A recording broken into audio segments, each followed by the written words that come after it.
On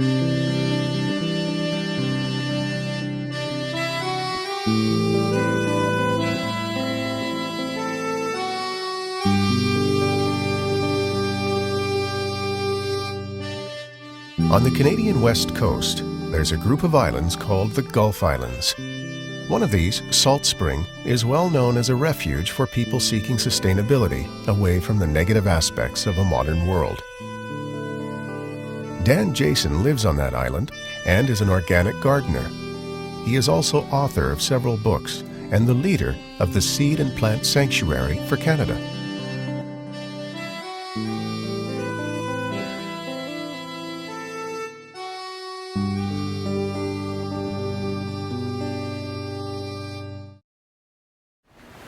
One of the most important activities on Salt Spring Island is the Ganges Saturday Market. Here, vendors must make it, bake it, or grow it themselves. This is the essence of the market and reflects many of the island people's philosophy of life.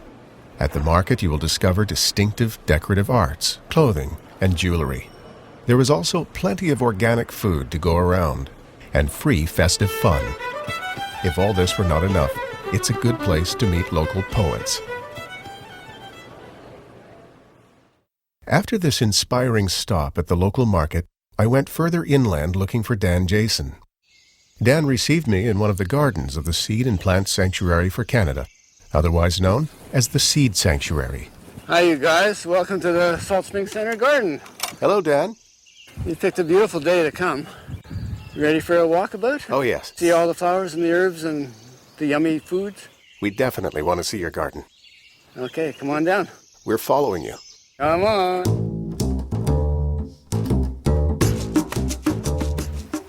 The Seed Sanctuary is a network of people across Canada who are trying to maintain our endangered heritage varieties of all kinds of seeds. And it's based on Salt Spring Island, where we're growing out all the major food crops and all the medicinal plants that we can possibly grow in Canada.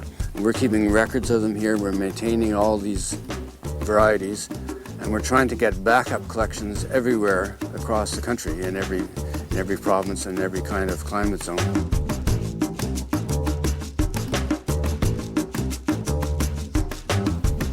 It's quite different than the thing that's going on right now in Norway, for example, and in other places where they're trying to create gene banks where seeds are just stored away in the event of some future disaster.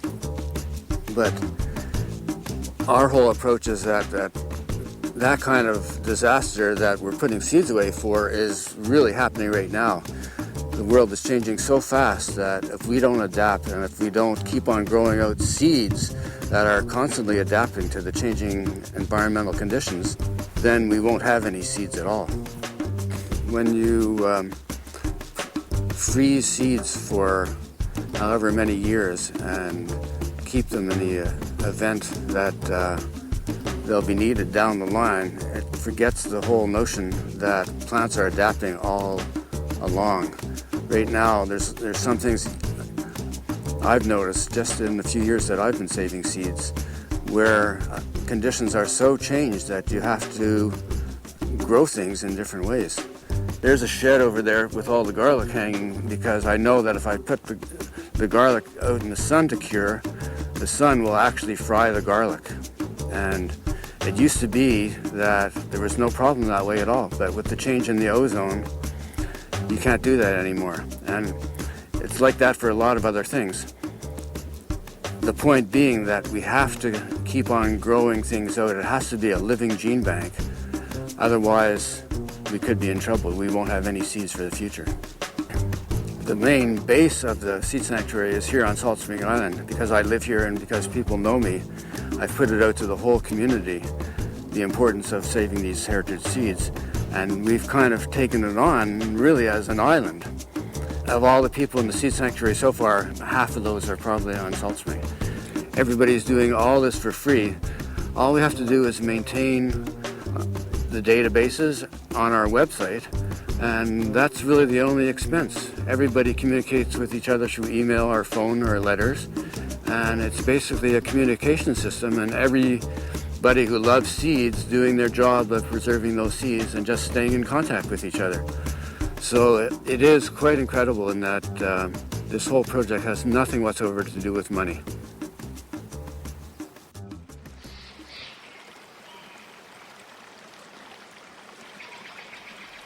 Well, we're in the main greenhouse for starting the plants, and from beginning of February through March, April, May, this is just full of the baby plants before they go out into the field. And now it's kind of the leftovers. It's mainly what we got in here are peppers and basils and some tomatoes. And soon all of these will be out because this becomes the place where all the seeds are dried for the seed sanctuary. And they come in and they're all on trays, and they take another day or two drying, and then I take them out and thresh them and process them. So this is a two-purpose greenhouse for starting things and for the whole drying process. The equipment that you need to get the seed is pretty basic.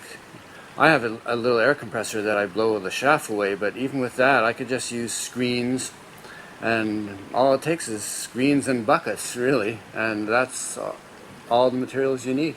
Do you think that there is a myth about the efficiency of modern technology in agriculture? Well, let's face it, we've been saving seeds on this planet for 10,000 years, and everybody's been doing a pretty good job of it, and we've had an unbelievable selection of all kinds of food and medicinal crops, and that's been done without our so-called great scientific advancement in terms of developing seeds. That whole thing is all about just ways to make money and to control the resource. It has nothing to do with the ease of saving seeds. Actually, the opposite. Science has increasingly brought us non-food that has no nutrition whatsoever, and it's destroying all the great food that we've had forever and ever on this planet. Some observers say that you are very pessimistic. What do you think? Actually, I think I'm extremely optimistic. I can see a future where we get back to small-scale agriculture, people working together on the land in harmony with everything else that's going on the planet, and growing food for communities, growing it in a much more sensible way. It's a beautiful occupation, and many, many more people should be involved with the very basic thing of growing food for us so that we can all enjoy this planet. And we're going to be forced to do this, so we might as well just start waking up to the fact that that's the way to go, instead of trying to exploit the entire planet with no thought of what's coming back whatsoever. Do you really think that people in the cities should move to the countryside? Well, I think that people in the cities should move back to the countryside, some of them, because for most people it's a horrible life in the city, and I attest that it can be a beautiful life in the country, and that many, many more people should have the right and privilege to enjoy that. And I do think there is a movement afoot to, kind of like in the 60s, but in a much more serious way, where we realize we have to re-inhabit the earth. We can't just live in the cities without any consciousness of where our food comes from. Mind you, we can grow a lot of food in the cities. There's a lot of rooftop spaces, there's a lot of open spaces around churches and big establishments where gardens can be grown. People are starting to do that on a pretty good scale already, and I think that's just going to continue. This basil with this interesting heart-shaped leaf is called Kilimanjaro basil. It is from Africa? Yeah, it is from Africa. This basil is a Greek basil, which is very, very pungent, but has quite small leaves compared to the Kilimanjaro. This basil here, I always put the labels, is Genovese basil. And this one probably is the most famous basil that is used for making pesto. Just, it's great in combination with the olive oil and the Parmesan cheese and the pine nuts.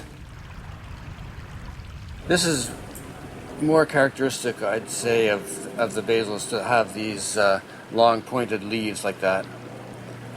But I don't know. There's probably so many basils that I've yet to discover, which I'm sure are just waiting for me. I wanted to see what some of the other people from the agricultural milieu thought about Dan's comments. For example, Is it really true that organic food tastes better than non-organic?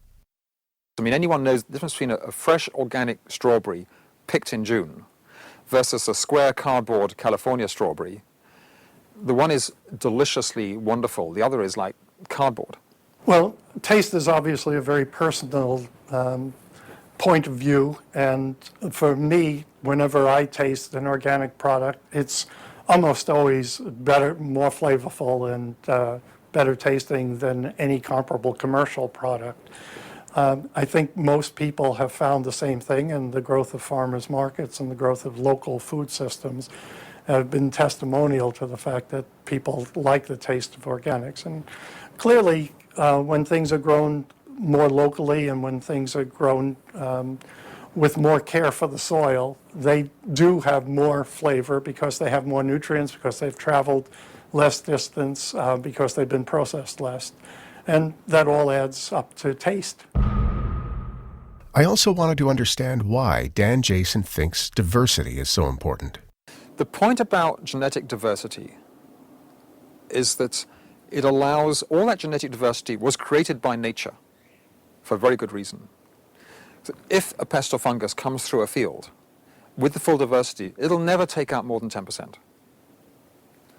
And so even for organic growers, you've got much more protection against the natural pests and fungus that are in the world with diversity. As soon as you have one species only in a crop, if you get a variant pest, it can do a lot of damage. There's another point linked to that, is that before we had mechanized farm machinery, if you're cutting the grains, cutting the crops, it doesn't matter how high the corn is, because you're going to cut it anyway. As soon as you bring an artificial threshing machine in, everything has to be the same height. So they chose the plants that were a certain height only. And at that point onwards, they started eliminating genetic diversity. Because if they're too small, they miss the harvesting machine. If they're too tall, they chew it up. So right back to in the 1700s, we started the problem as soon as we applied mechanical. Now, I'm not saying we should not have mechanical harvesting, because it's a long way to go back. But we need to feed back in the genetic diversity, because nature gave us genetic diversity for a really good reason. And it's relevant to each particular ecosystem where it's evolved for good reason. And we're making ourselves very vulnerable if we just get down to a few limited varieties, especially when the pests are evolving very rapidly to defeat the pesticides. When the Green Revolution was introduced into Indonesia, at that time, depending on how it's classified, they had between 100,000 and 1 million varieties of rice that was grown throughout the country. The International Monetary Fund, the World Bank, others convinced Indonesia to accept the Green Revolution, to wipe out most of the indigenous rice crop, and instead to plant 3 varieties of rice, 2 of which were sister strains, and to use the chemicals from the transnational corporations to grow more rice. And for a while, this actually did work. Their rice production increased, but then the inevitable occurred, and disease did hit, and because there were limited varieties of rice, it was devastating. Indonesia was fortunate that they had oil wealth, and they also did have seed banks. And in their wisdom, they started to reintroduce old varieties of rice back into their economy, and they started to encourage producers to go back to organic means. They, over the course of the next decade, they went from the 2 or 3 varieties that had been introduced back up to 10 commercial viable varieties out of more than 100,000 that they had before. This is an example of how we can introduce fewer varieties for the benefit of transnational trade, but then destroy our lifeblood and destroy our chance to survive as a planet and as people. So we need these varieties. We need to have the diversity of seed in order, if things go wrong with the present day system, we can we can save it. We can go back and we can reintroduce varieties. If we don't have small producers, if we don't have people growing and saving seed, then if disaster occurs, we don't have any alternative. We don't have any place to go to reintroduce varieties and to start building the biodiversity and the strength of the system that has been developed over millennia. Speaking about food for food itself doesn't get to the aspect of human consumption that is culture and community. And when you look at culture and community and the way that it has happened traditionally, it has been together with the land. It's been in harmony with the earth. Once we have cities, we exist in them, and everybody knows that we're creatures of habit. We have patterns. It's part of our mental processes. And our children growing up in cities are not going to have the patterns of their forefathers on the land. They're not going to understand, even if they go on classroom field trips out to understand where a cow lives, they won't have that in their understanding of everyday life. So it's really important for us to consider that even though we can green our cities and bring the environment and the growth of food into the city with urban agriculture, we need to also consider ways of living in small communities, eco-villages, farming communities, and sustaining the growth of food on the land and that relationship between humans and the land. It's really inherent to an earth that is going to be sustainable for the future. We need to have, and this will shock some people in the organic community, mass production of organic food. And because of the challenge of that, because you've got to have biological diversity, you can't just have, 1,000 square acres of one crop. We need to have people going back to the land, back to the prairies, building, expanding on the old villages, because we've got to have more people living on the land to do the labor to grow the organic food. But for a lot of people living in the cities, what better life could they have? They'd love to be able to go back to the land, live in ecological villages, live close to the land, do the farming themselves, get a good income from it, and feel they're really nurturing the planet. That is our overhead sprinkler system. That system looks so simple. Is that all you need to water your large garden? Pretty much. We have a large irrigation pond here, so we have as much water as we want. We don't water very much, though, because a lot of the things that I grow, especially the beans and the grains, don't require much water at all. And on top of that, we tend to mulch heavily all the crops that we grow. So that means that the moisture is held into the ground and the ground stays moist. And we try and mulch everything in the end so that we have to water as little as possible. But we do have these overhead sprinklers and we do use them. There is no need for more than that? No, not at all. That's all you need for a garden. Of course, some people aren't so lucky to have a sure source of water, but it's nice for us to have a pond that doesn't run dry. When we visit the countryside of Canada and the United States, we see a lot of complex watering systems for big industrial farming. Do you think that there is an overuse of water? That has to be one of the jokes of this past 50 years, because they've been using so much water that now there's a scarcity of water almost everywhere for the large agricultural projects. And a lot of the wells that used to be near the surface, they go down first, a mile, then 3 miles, then 5 miles, and they're running out of water in all the major industrial agricultural components of the country.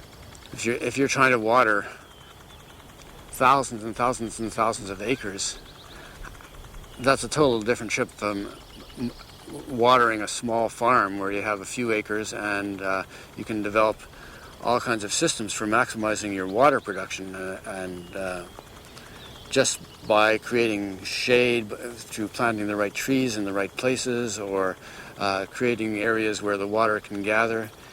But if you're going to do something on the scale of modern industrial agriculture, you essentially have to mine the water out of the soil, and if you keep on doing that, the water table goes down and down and down and down until you run out of water, which is what's happening everywhere in North America now. The reason we put all this mulch hay around the tree is, well, there are a few reasons. Probably the most important being that when it rains, the rain will go right through the mulch and keep the soil moist, and if there were a barrier of grass, the grass would absorb all that moisture to grow, and this way the the actual tree gets all the benefits of the rain. And also all the organic matter that gets added to the soil as we keep on applying mulch around the tree means that the tree will be fed with natural fertilizer.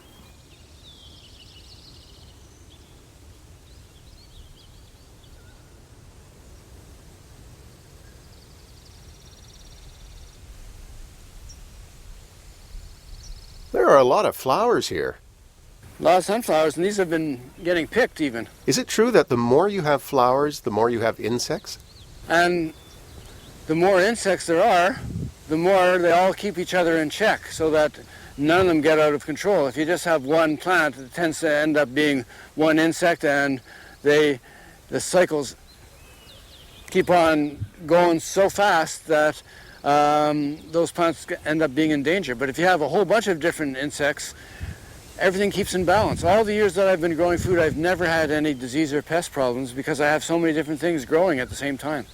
With more insects, you must attract something else, too. Yes, with insects comes birds. And birds help with pollination just like the insects do. And the bees, the same thing. So for me, that's a really significant thing because the birds and the bees and the butterflies and the moths all fertilize the seeds, you know, help with the cross-pollination. We have many different flowers all over the garden. I'd like to intersperse them with all the herbs and the edible plants. And some of the flowers, too, are edible. But here's an example where I did this planting mainly for myself because this is kind of a pathway down to the bean section and the berry section of the garden.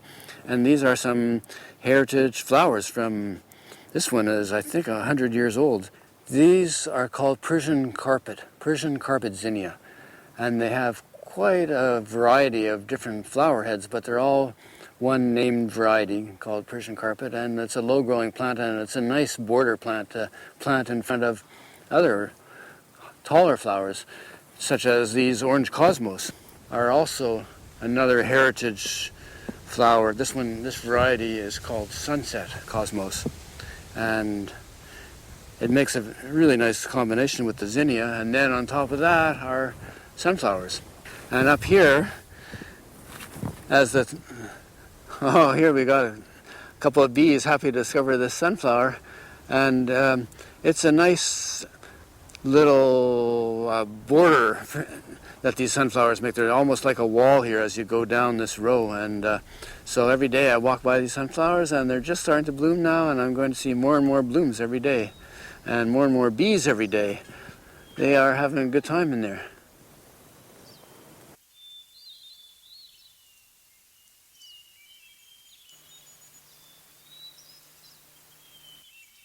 I was not able to resist the call of the flowers, so I took the time to explore the garden and stopped at those I thought were the most beautiful on that sunny August day.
Is this the plant that helps those who suffer from cancer?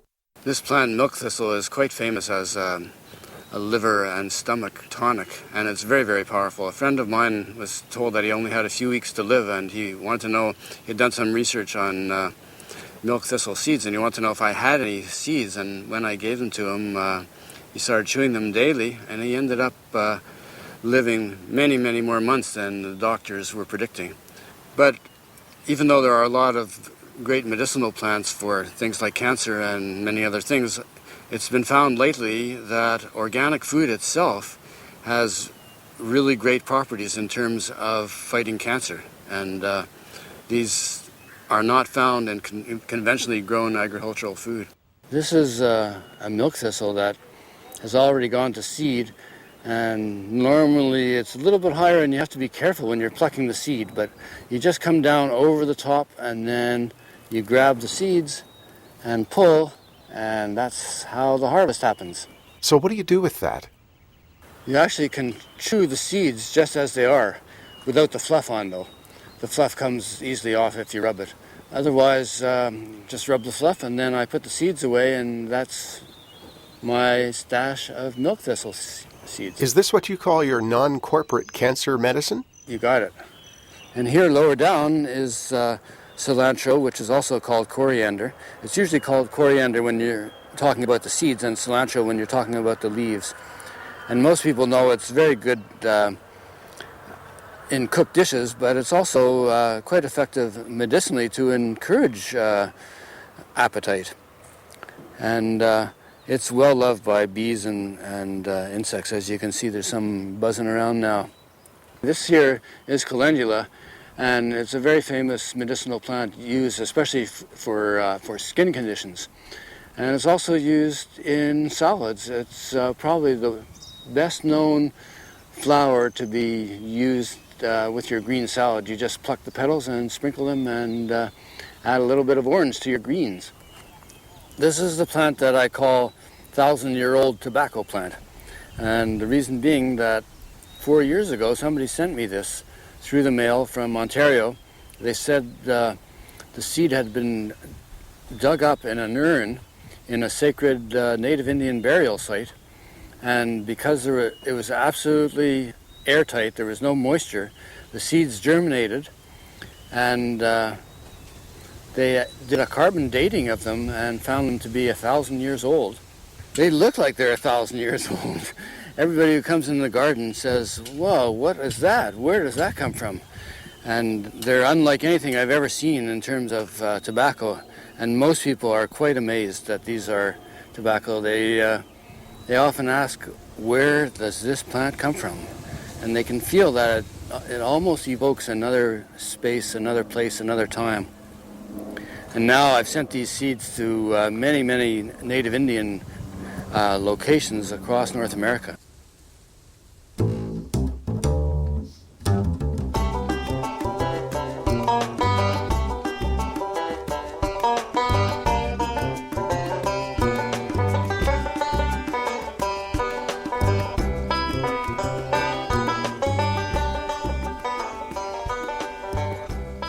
The neighbors and the members of the seed sanctuary were busy working that day. The mulch had to be spread on the ground to conserve water, and a deer had to be chased away from the delicious organic soybeans it desired.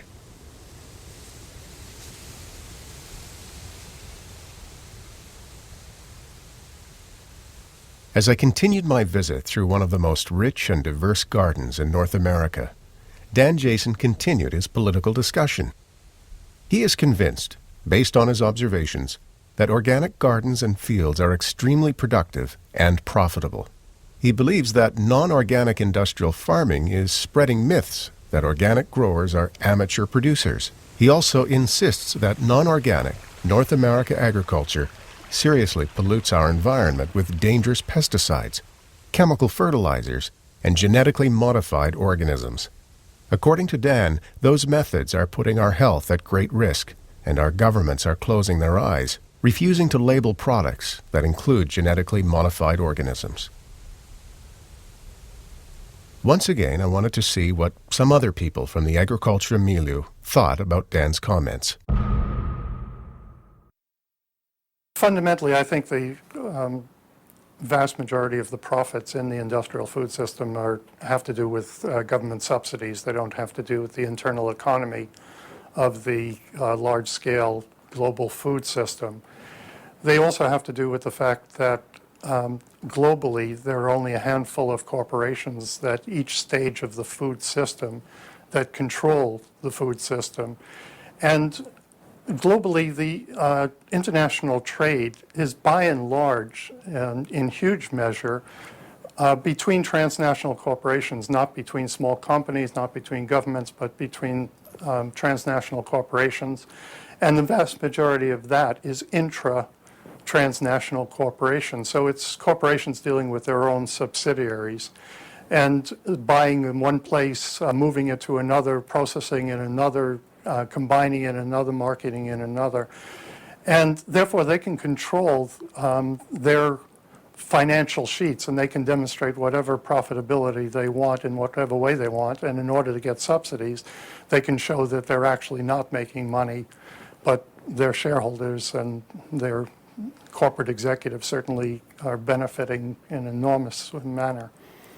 So the profitability of large-scale food companies compared to organics is questionable. It's really about subsidies more than anything else. The only other concern in my mind then was, well, what if the whole world was to eat organic food? Because we hear people from the big companies like Monsanto saying, oh my goodness, if the whole world ate organic, you have to cut down all the rainforest, you'd have to sort of tear up all the wilderness areas in order to have enough food because the yields are so low. Well, when you look into the actual performances of organic food, you find that the yields, fascinatingly, in the developed world, when you change to organic, you get an average yield drop of about 20%. But that 20% is not a drop in nutrients, it's only a drop of water in the plants, because they've been bulked up by the fertilizers. In the developing world, when you change to organic, you get an average 93% increase in yield. And over the world as a whole, you get around 75% more calories per person on the whole planet with organic food than you do with current existing food. Quite amazing. If we really want the planet to be as healthy as possible, with food for everyone, the whole planet should go organic. The reality is most of the world's agriculture is organic. And we see a lot of this industrialized mass production here in North America. Even in Europe, there's a lot less of it than there is here. But for years and years, people have been able to feed themselves and to bring food to market. And with very scientific organic farming, you can get phenomenal yields. So it isn't the case that organic farming is non-scientific and industrial farming is super scientific. It's two different forms of science. That organic farming is by far the most productive, healthiest way for all of us, and all the other spin-off effects from farmer suicides in India to the loss of wildlife, to the loss of worms, to the to the disappearance of to the runoff problems, they all vanish if we just go back to full organic farming. It's a natural. One of the consequences of large-scale industrial factory farms is that in order to grow product faster, they use more nitrogen, they use more chemicals. Most of those chemicals are not taken up by the plants or by the animals, or they're excreted by the animals. And they wind up in the water table. The water table goes into the rivers and into the lakes and ultimately into the oceans. So you have places like the Gulf of Mexico where the water systems flowing into the Gulf have created a dead zone of enormous magnitude where no life exists. And that's happening all over the planet, where there's massive pouring out of effluent and wastes from an industrial food system. The pesticides that are still part of the green revolution, the organophosphates, the really strong pesticides, those are not sustainable for the long run. Fertilizers also are something that came about as part of the green revolution. They're very concentrated. It's like thinking of the difference between taking a really harsh medicine for cancer, for instance, compared to changing your lifestyle, changing the way that you think, and looking at all the interactions in your life, including psychologically, to bring about health. And that's where fertilizers are really just a natural way to sustain the soil. And if we're adding industrial fertilizers, it's not a necessity. It's a really concentrated solution. One of these days, we're going to have a case on behalf of a member of the public who's grandparents were ill as a result of the water, whose baby was ill as a result of the water, and it will be directly linked to pollution as a result of pesticides or herbicides. That's going to be the future case. Now, the problem is the law is going to have to change. And for the law to change, you have to start convincing politicians that a healthy environment, a healthy agricultural system is in their best interest. Right now, the large corporations, the multinationals, are the ones they listen to. Beneficial insects or beneficial organisms in general, not just insects, are all part of a healthy, functioning agroecosystem. Pesticides are getting rid of more than just the pests that they are out there to tackle. That is what is not sustainable about pesticides. And a sustainable solution is one in which the whole system is looked at on a case-by-case basis to understand the interactions that are there and to promote healthy soil for the growing of food and a long-term plan. We don't know what new monster pests we're brewing so we're accelerating the evolution of the pests so fast by applying the pesticides. Because you can kill 99% of the pests with your pesticide. 1% lives, it's resistant, it passes on its genes to the next generation, now they're all resistant. Now you've got to use more chemicals. It's a treadmill that goes nowhere except trouble. And we don't need it. We don't need to poison the farmers. We don't need to put pesticides in the wombs of mothers. We don't need to put pesticides in the blood of babies in the womb. You know, we don't need... This is stupid, stupid, stupid, when organic food is better, healthier, and we can grow more of it. Once again, I wanted to see what some other people thought about Dan's comments. I'm terrified of the development of the use of particularly corn, rice, and now less so tobacco, but many of our farm crops, we're starting to talk about biofuels and using them to produce, a substitute for gasoline or oil-based fuels. But we're also talking about going in the direction of making our medicines using the plants and engineering them with that's going to contaminate our food supply with birth control medicines, with anticoagulants, with cancer medicines, blood thinners, and pig diarrhea medicine. The things I'm saying I'm not making them up. These are the real things that they're engineering into the crops. It's a source of real concern. Are we going to have to worry that when you eat a bowl of cornflakes, it just might have a birth control medicine in it? I mean, these are real issues. We already have experienced this kind of contamination. And we've had a couple of incidents where a couple of companies have lost millions of dollars when crops had to be withdrawn.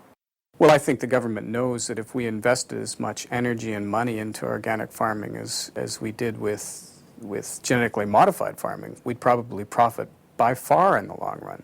I'm sure they know that. And we may be heading that, whether it takes, just a change of government or whether it takes apocalypse, at some point we will come full circle. The problem we have in the interim is that there's a narrowing window in order to do that, because once the infestation occurs, you can't reverse it. So canola, genetically modified canola, has more or less infested the canola marketplace in Canada. Monsanto's pushing hard to have genetically modified wheat introduced in the Canadian marketplace. When they do that, what would stop any other cereal from being subject to the same threat? If we don't stop now, or at least start to control the dispersal of genetically modified organisms, there won't be any turning back. And maybe that's what it's all about. Maybe at the end of the day, Monsanto thinks that they can control the entire food supply, and they've got the government convinced that that's the way to go. And now there's increasing evidence that, yes, it destroys cells in the guts of mice, pigs, cows, sheep, goats, and they're dying. We've had cows die in Germany, we've had sheep and goats die in India, and we've had people become sick, and even some have died in the Philippines and also in India. The people were raising maize in the Philippines, people were raising sheep and goats and BT cotton in India, in Madhya Pradesh and Andhra Pradesh. And what happened was, when people tried to harvest the cotton, when the workers in the cotton ginning factories, or the farmers in the fields, or the people who were transporting the cotton by truck, all of them exposed to the cotton became ill. So this raises some very big questions. This is BT cotton, which goes into sanitary napkins, goes into bandages in hospitals, comes into contact with open wounds. This raises many questions about the safety of BT cotton. Part of Sierra Legal's role, or part of the role we playing in the courts, is educating the court. And quite often we find we go before the court and talk about concepts that the court's never considered for. For example, I was in the BC Court of Appeal and used the word ecosystem and had to explain to the court what that meant because they weren't sure. And we're seeing the same thing happen in the context of genetically modified organisms. You know, not only do other countries have charter rights that protect the right to a healthy environment, they sometimes set up courts that have a greater grasp of technology. They have environmental courts and they have health courts. And you would go there and the courts would have expertise and they would understand the problems that you're talking about. One of the difficulties we face here is that the notion and the theory of genetic modification is extremely complex, and it's asking a lot for a judge to sit down there and understand its consequences, and as a result it's an obstacle to getting truly informed decision making about our rights our legal rights in the context of a court hearing. Courts are an obstacle to addressing new risks as a result of technology. We now have a form of pollution, genetic pollution, which is very different from PCBs, DDT, and these chemicals, because it's alive, it's reproducing. You can't just stop producing it, it'll just produce itself. It'll keep on reproducing.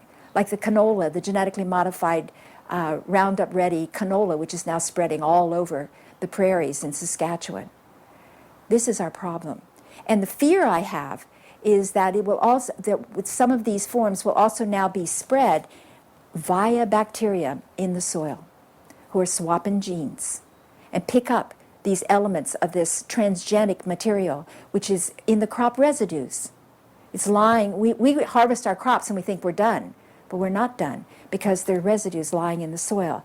And even if you don't have any crop residues, you still have little rootlets that are underneath the soil that come in contact with the bacteria in the soil. And the bacteria in the soil can pick up the transgenic elements from them.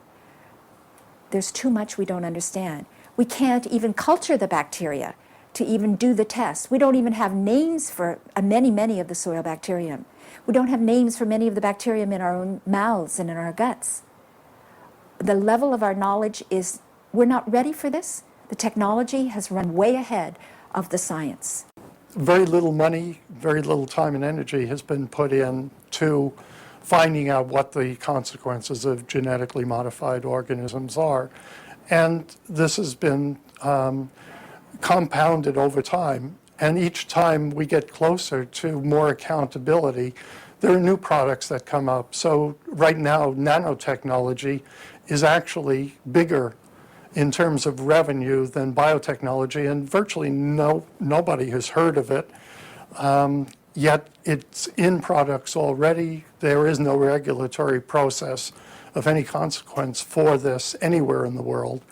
And it means that there are new life forms that are being put into products that are in our environment and even in our food that we have no way of knowing what the consequences will be.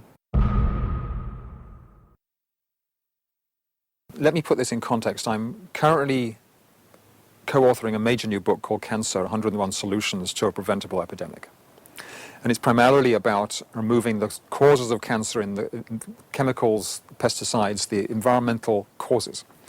While researching the book, I was told about some stunning new research being done in Britain on the connections between cancer and organic food, like why organic food defends us against cancer. And the science starts like this. It starts with a professor of drug development back in Britain called Jerry Potter, who's a full, pharmaceutical specialist, who discovered that every cancer cell has an enzyme in it called CYP1B1 that is doing nothing. And he was puzzled by this. So he developed a drug that would trigger it, and when it's triggered, it attacks the cancer cell and the cancer cell alone. So then he thought, well, so the drug's under development and will reappear in 15 years. Then he thought, well, if the enzyme is there must be something in nature that triggers this. So he searched in food for something that would trigger it, and he found it in red grapes, a product called resveratrol, which will trigger the enzyme to produce a substance called picoatanol, which attacks the cancer cell and only the cancer cell, no other part of the body. So it's, in that sense, it's the ultimate grail, the holy grail of cancer research. He then started looking for that same substance in other plants and couldn't find them anywhere. And this was a mystery. Like, why was this product not in all plants? Then they started looking in organic plants, and they were everywhere. So and then he thought, why is this substance only in organic plants and not in the non-organic? And the logic is very clear, because when plants are attacked by pests and fungus, they've learned to defend themselves. So over millions of years, unless they defended themselves, they wouldn't be able to pass their seeds on. So part of the genetic heritage of the plants is a natural defense. That one of the defenses they develop is a compound like resveratrol, and they've now found almost 50 varieties. They call them salvestrols together. And so when we eat the plants that have defended themselves against pests and fungus, we eat the salvestrols. The salvestrols in turn trigger the enzyme in any tiny cancer cell to produce the picoatanol that attacks the cancer cell. But now imagine that you're spraying plants with fungicides and pesticides, so the plants shrug their shoulders and never are exposed to fungus, so they never develop their defenses. And so all non-organic food is deprived of what may be nature's most important defense against cancer. And that's like, when you think about it that way, it's so natural. There's also research that organic food has 30% more antioxidants in it. Antioxidants will attack the free radicals that, in the body and sort of, go after them. For the same reason, antioxidants are part of the plant's defense systems. Organic food has more vitamin C in it. For the same reason, vitamin C is a type of antioxidant that also, is there to defend the plants. And then it's such a simple idea that you realize that all non-organic food is junk food because it's deprived of the fundamental life-protecting mechanism that nature evolved over millions of years. We wouldn't be here as healthy bodies if we hadn't had successful evolution of our bodies over millions of years, always eating plants. Our bodies are almost the same as our chimpanzees. So we evolved that same kind of body, always eating plant material.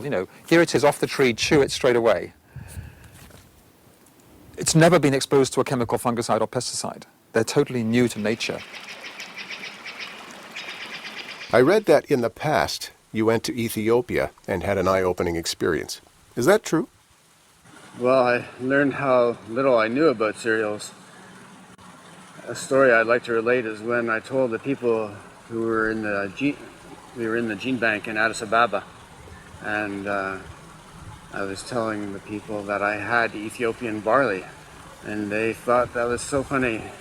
They even laughed for about 10 minutes because they finally could let it out that they actually had over 6,000 different varieties of barley in that very building. And there I was, being so proud that I had one barley that I was calling Ethiopian barley. It was totally absurd to them because they had barley for every imaginable thing. They had barley for different times of the day, for different meals, for thatch, for sprouting, for doing barley grass, for feeding animals, for malting. It just went on.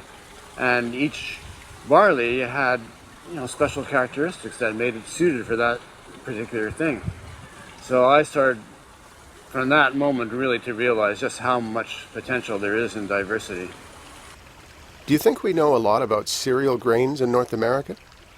Well, the interesting thing is that our entire focus is on wheat to make bread flour. And I certainly saw when I was in Ethiopia and just from reading about other cultures that all around the world people grow grains to eat them as whole grains, for example. Or like I said, in relationship to the barley, you can grow grains for sprouting and for eating them as the grass, like barley grass or wheat grass. So there's whole realms of possibility with grains that we don't even think about in Canada. It's really strange we eat so much rice when we could be eating our own wheat as whole wheat. It's much more nutritious that way rather than processing it into flour. I followed Dan Jason to the cereal fields to look at what he had to show me.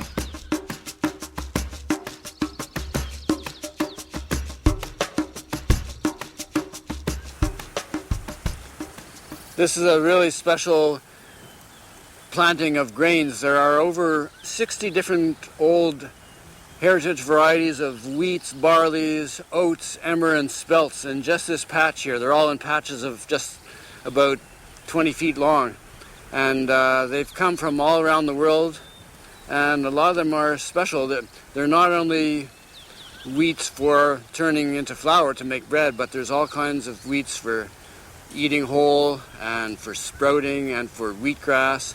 And some of these are as old as 10,000 years old. This is called Utrecht blue wheat, and it's one of the prettiest wheats. It makes a gorgeous display when presented with flowers. There's right in front of me here, there are three interesting, totally different kinds of grains. This is called triticale, and it's a cross between wheat and rye. And this is black einkorn. Even though the heads are green now, they're going to turn into a dark black color. And just in front of me are hulless barleys. They have these long golden awns, and if you rub the seed heads, the kernels come right out, and they make a beautiful whole grain.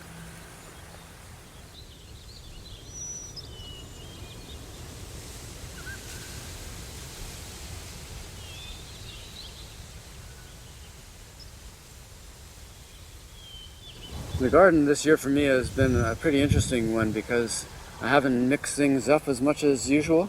Usually I have everything growing everywhere, and there's 1,000 different things. There's still 1,000 different things, but now everything's in groups. Like for example, this whole patch right here are tomatoes, all in one block, and there's over 100 different kinds of tomatoes here. And then I have my grain patch all in one patch, and I have my bean patch all in one patch, and all the lettuces are together. And for most things I have over 100 different varieties of each, but they're all together. And then I have other sections of the garden though where things are mixed up. This tomato variety here is a great example of some of the really interesting things that we are maintaining now in the seed sanctuary. It's called Pollock tomato. Pollock, named after Andy Pollock, who's a friend of mine now. He has become a friend since sending me this years ago, and we've been communicating about it ever since. And he's made a selection of this Bonnie Best tomato from a heritage variety in its own right, but he's been selecting for earliness and flavor for 35 years, I think now.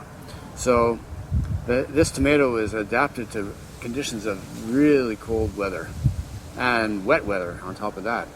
And it's one of my best early tomatoes. Great, great flavor. What is this unusual colored plant? It's a very unusual broccoli. This was bred by somebody in Oregon, and it's a cross between a regular kale and a broccoli. And the beauty of it is you can eat the leaves, which are as yummy as kale, and then it forms a big, quite fat head in the middle that's a broccoli head. And if you cut that, you'll get the broccoli, and then it'll form side shoots like regular broccoli. But this is a very unusual combination of things that you'd normally find in two different plants. Do you cook it?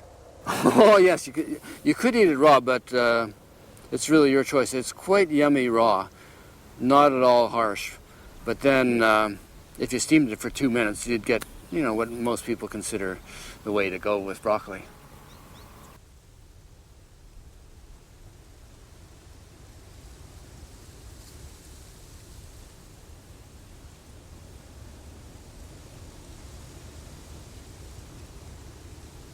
This is an impressive looking plant. What is it?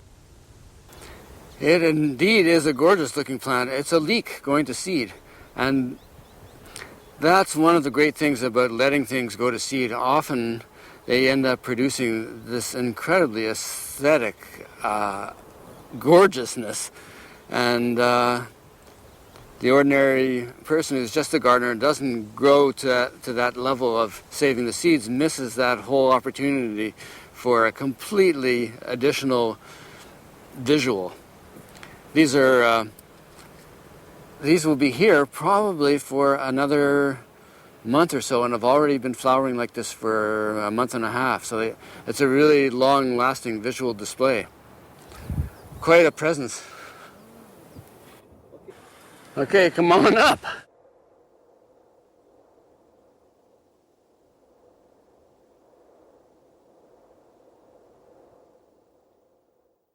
This is Action Central for the seeds, and you can see how little space seeds take up. There are thousands of seeds in each of these small containers, for example, of peppers and lettuces and tomatoes. Even those little vials have thousands of seeds. And the only seeds that take up any amount of space are the beans. Some of them are over there. And in this small room represents most of last year's harvest, all the seeds that I have left after sending out seeds this year. But look at all the different varieties here. There's probably close to 1,000 different varieties in this small room. Is it complicated to harvest and store organic seeds? Gathering seeds is not complicated. It's really, really simple. People have been doing it for thousands of years, and it's just a matter of letting the seeds be the completed part of the cycle of the plant. The plant just goes on until it produces seeds, and then you just have to figure out what the seeds are, which is usually pretty obvious, and then how to gather them, which is usually pretty obvious too if you think about it.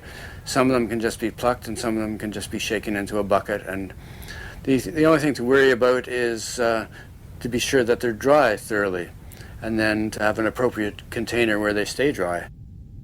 And these seeds are alive?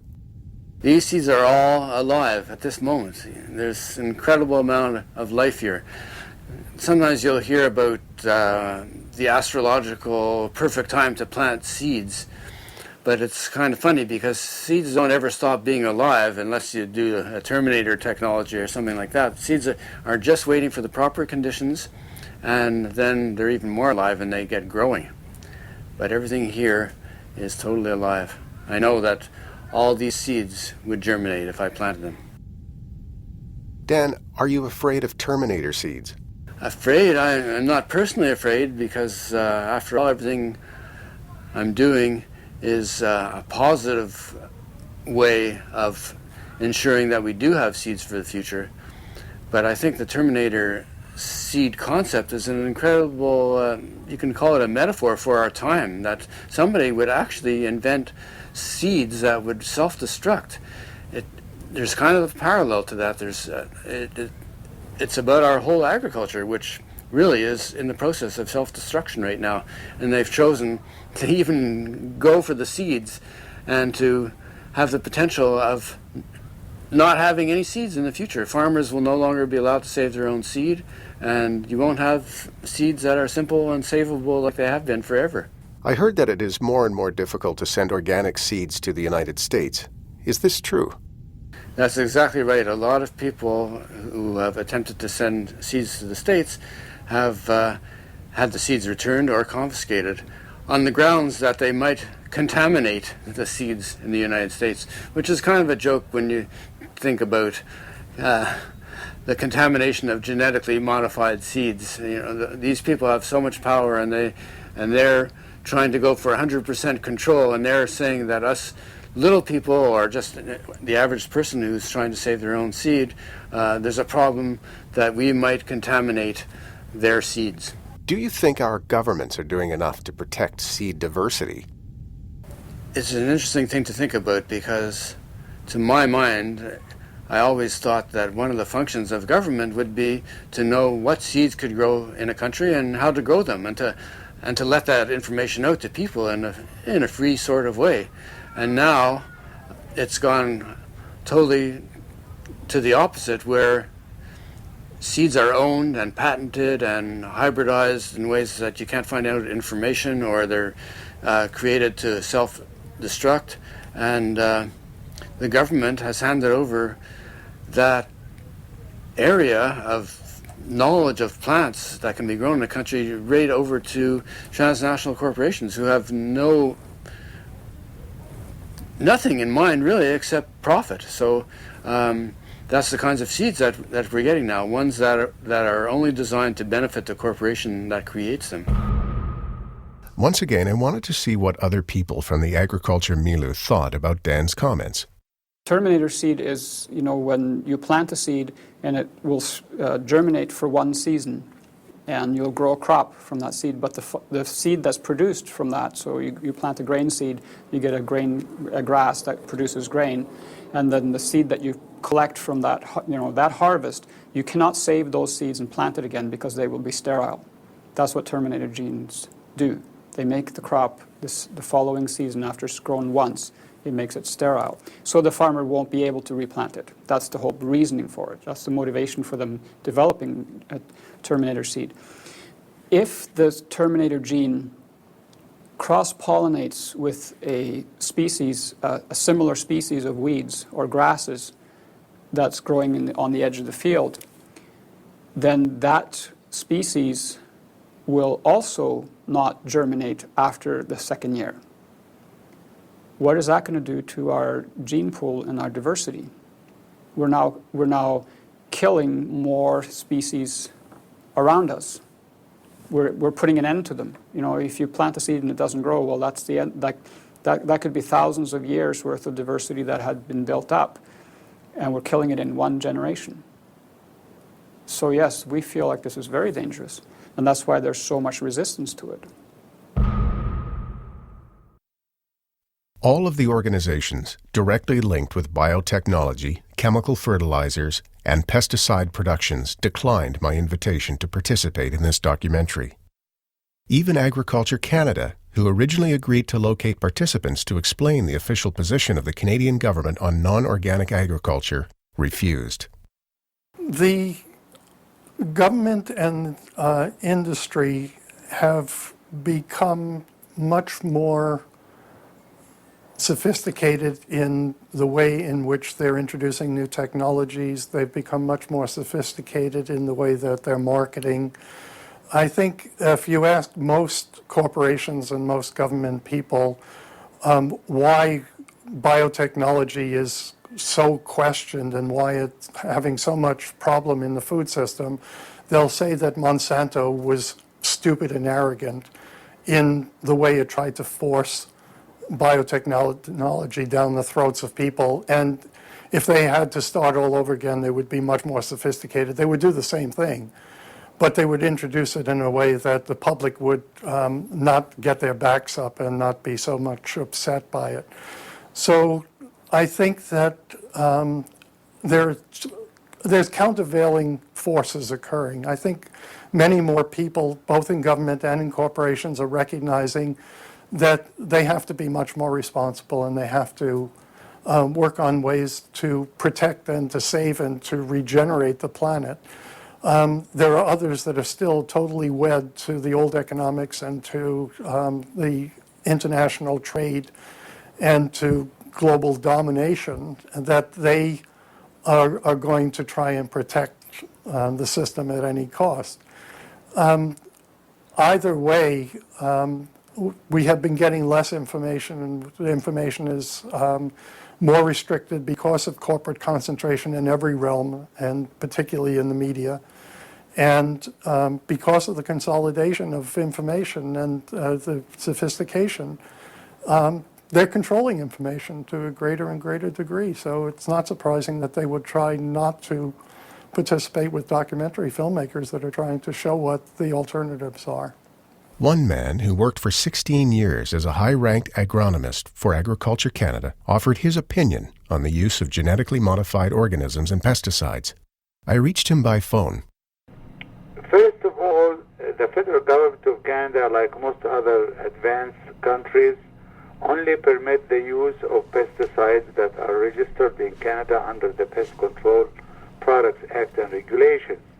Having said that, it is also important that Canadian farmers are able to produce products affordable to consumers, not only in Canada but also in many other countries less fortunate in terms of their financial ability to purchase more costly organic produce. As to genetically modified plants, I do believe that the government ensures that the genetic modification is resulting of improvement of the quality and productivity of the plant. An example is the canola crop modification, which has created a healthy oil almost free from two harmful chemicals, glucosinolate and arsenic acid. So the Canadian government is definitely aware of the issue and making sure that it remains within the limits that are acceptable from the health. Obviously, not everybody shares Dan Jason's ideals about agricultural methods. But if we believe there are some problems with non-organic agriculture, what can we do? If we chose to, and we really understood how serious the crisis was, we could make a full transition of all farming to organic within 10 years. We need to do that. We need to put the tax on pesticides and fertilizers and then bring the income to support the transition. We need to, for instance, change all the agricultural extension agencies that are telling the farmers when to put the pesticide, when to put the fertilizers, and start, instead giving them full educational support around the organic transition. We need to tax all the, the non-organic food even, so that there's income going in to subsidize the organic food so that the price is down. It's great news that a wretched company like Walmart is now supporting organic food to redeem themselves. And part of the reason is that the CEO of Walmart has just had grandchildren. And he's looking at his grandchildren and thinking, what kind of a legacy am I leaving my grandchildren? And then he's got consultancy from a group called the Rocky Mountain Institute, who are very smart in their thinking, saying, look, you can benefit yourselves as a company and the planet by making the full shift to earth-friendly products, organic food, organic cotton, sustainable energy and stuff like that. Look for ways that you can grow some of your food. Look for ways that you can even just grow some herbs that you can harvest. Be sure that you know where those seeds are coming from. And when you go to support other growers of food and buy your produce, your food, any of your food, look for locally grown. Labeling is becoming a huge issue, and everything that is well labeled is giving you that information. If you care and there's no label, you can just ask, where did it come from? In Europe, there were people who simply went to the grocery counters and said to the clerks, just as they were about to check out their groceries, could you tell me which products contain the genetically modified ingredients? And the clerk said, well, I'll have to call the manager. Managers would come and say, well, we don't know. And, well, then I guess I can't buy anything. And the other people in the line waiting and waiting and waiting would say, what's the delay? What's the problem? And then they would explain to them what was going on. Pretty soon everybody's saying, well, what do you mean genetic modification? Very simple act by one citizen can spread that word. Pretty soon managers don't want to have it in the food. They don't want it in their products because it upsets the consumers. We need to ban all junk food advertising on children's television. Period, entirely. Like we don't allow cigarette advertising anymore. No junk food advertising for sugar, sweets, all that stuff should be totally taken off television. We need to tax all junk food that's sold and put all of the money into advertising for organic food and to supporting organic farmers. We need to tax pesticides and fertilizers and put the income into helping farmers make the transition to organic food. We need to get really strong. There's an absolute health emergency brewing here. The cost of treating cancer is becoming enormous. The cost of the new drugs is enormous. And that's in the developing world, where the growth is even stronger with cancer now, and they've got no healthcare systems. People don't even go to the health clinic until they're almost at the terminal stage. They can't treat their cancers. They haven't got the cost for the drugs. They have to go for prevention. We have to stop the food corporations of the developed world going into the developing world and sort of selling their genetically modified seeds and their chemicals and fertilizers and poisoning third world countries as well. It's absolutely, criminal what we're allowing to happen. For me personally, it'll take about an acre to grow the food that I consume through a year. So if I make the choice to switch to organic, then I'm removing all the pesticides and all the chemical fertilizers from 1 acre of land. That's the effect of my choice. When I vote by my purchasing decision to buy organic, that's the effect of it. The effect is I take all the poisons off of 1 acre of land. And you can see that if you have a city of 1 million people and they were all to do that, that's 1 million acres.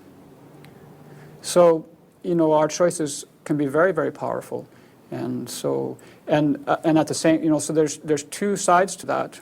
By making a choice to go organic, you're cleaning up your own environment, your personal environment. You're not adding pesticide load to your own body through what you eat.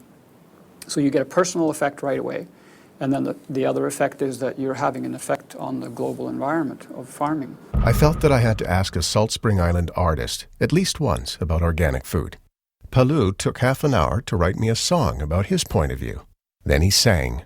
There's a time when we must all eat for health to benefit all. The types of seeds we plant make our food.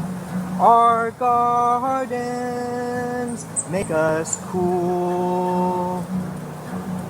Happy are we in our organic way to live a wholesome life. Happy are we in our organic way to live a wholesome life. I think what Dan Jason has done has been extraordinary. What he has done is awakened a whole new generation and a lot of the older generation of people to the fact that we're losing our seed diversity. We're losing the lifeblood of the planet, and he's awoken people to the fact that corporations have been patenting seeds, that corporations have been buying up seed companies. And he's been one of the leaders in the movement to reintroduce cultivars, old varieties, heritage seeds back into our culture. What I think is essential that he and the hundreds of other people across the world that are doing this work wake up enough people and wake up governments to the fact that this has to be done on a large scale.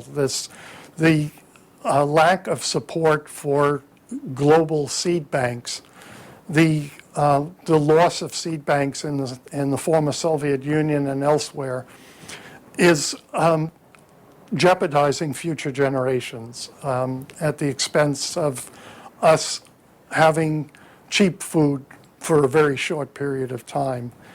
I think that Dan is creating a wake-up call. It is not enough that we have an underground economy and seed exchange. It's not enough that a lot of people are beginning to save their own seeds and that they're exchanging seeds.